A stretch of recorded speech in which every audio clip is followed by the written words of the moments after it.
जी हाँ दोस्तों, job security को लेकर एक लेख आज के दैनिक सवेरा में आया हुआ है, जिसमें मुख्यमंत्री साहब से बोला गया है कि मुख्यमंत्री जी पता कर लें कि 1,20,000 में से कितनों को मिली है जॉब सिक्योरिटी। तो साथियों, लंबा समय हो गया है, अब तक बहुत सारे कर्मचारी जॉब सिक्योरिटी का इंतजार कर रहे हैं। तो इसी के संबंध में यहाँ पर ये सवाल उठाया गया है कि मुख्यमंत्री साहब को पता करना चाहिए कि अब तक कितने कर्मचारियों को जॉब सिक्योरिटी मिली है। बताया गया है, गलियारे में चर्चा हो रही है कि मुख्यमंत्री नायब सिंह सैनी ने विधानसभा से पहले 1,20,000 अस्थायी कर्मचारियों को जॉब सिक्योरिटी देने का कानून बनाया था। लेकिन साथियों, अभी चर्चा हो रही है कि मुख्यमंत्री नायब सिंह सैनी और उनके मुख्य प्रधान सचिव राजेश खुल्लर के इतने गंभीर प्रयासों के बावजूद अधिकतर विभागों, बोर्डों, निगमों में पात्र कर्मचारियों को जॉब सिक्योरिटी नहीं दी जा रही है। इसका मुख्य कारण है कि विधेयक में कहीं भी आउटसोर्सिंग पॉलिसी पार्ट 1 नहीं लिखा है, सिर्फ आउटसोर्सिंग पॉलिसी पार्ट 2 और हरियाणा कौशल रोजगार निगम लिखा हुआ है।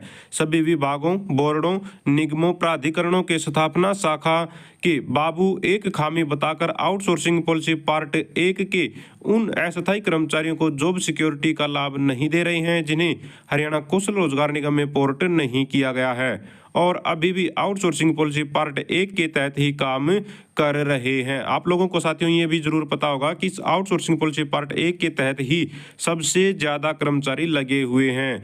ये बाबू कह रहे हैं कि अधिनियम में आउटसोर्सिंग पॉलिसी पार्ट 1 नहीं लिखा है, यानी जिन कर्मचारियों को हरियाणा कौशल रोजगार निगम में पोर्ट कर दिया गया था या आउटसोर्सिंग पॉलिसी पार्ट 2 के पदों पर लगे हुए हैं, उन्हें तो जॉब सिक्योरिटी दी जा रही है। इसलिए कहा जा रहा है कि मुख्यमंत्री जी एक बार अधिकारियों से पता कर लें कि 1,20,000 अस्थायी कर्मचारियों में से कितने कर्मचारियों को जॉब सिक्योरिटी मिली है। अगर मुख्यमंत्री पता लगाएंगे तो चौंकाने वाले आंकड़े सामने आएंगे।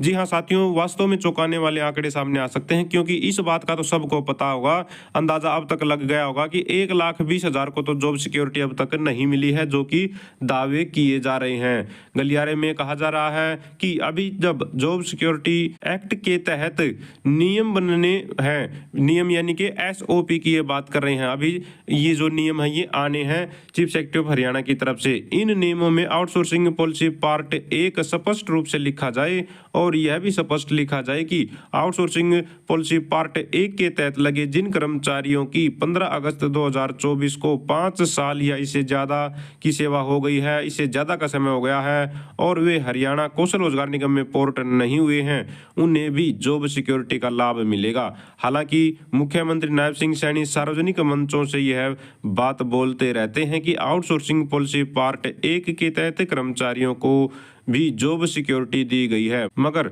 वास्तविकता में यह उन्हें ही मिली है जो हरियाणा कौशल रोजगार निगम में पोर्ट हुए हैं। तो ये सवाल वास्तव में जायज है दोस्तों।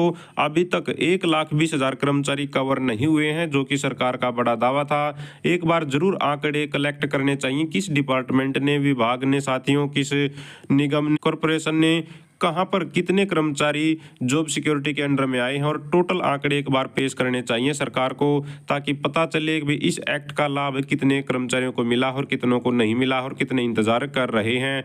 तो तभी ये सारी की सारी चीजें स्पष्ट हो पाएंगी कि भाई कानून जो इतने लंबे समय से इंतजार हो रहा था कर्मचारियों को, वास्तव में उसका लाभ उन तक पहुंचा है या नहीं पहुंचा है। बाकी आपका अपना क्या विचार है साथियों, कमेंट बॉक्स में जरूर शेयर कीजिएगा इसके बारे में। तो ये एक अपडेट आई हुई थी दैनिक सवेरा न्यूज़पेपर से, इसको लिया गया है। तो साथियों, अगर आप भी चाहते हैं हरियाणा में एजुकेशन से रिलेटेड आउटसोर्सिंग कच्चे कर्मचारी जुड़ी खबरें समय पर पाना, तो चैनल को जरूर सब्सक्राइब करें, वीडियो को लाइक करें, दोस्तों साथ शेयर करें। Thank you very much.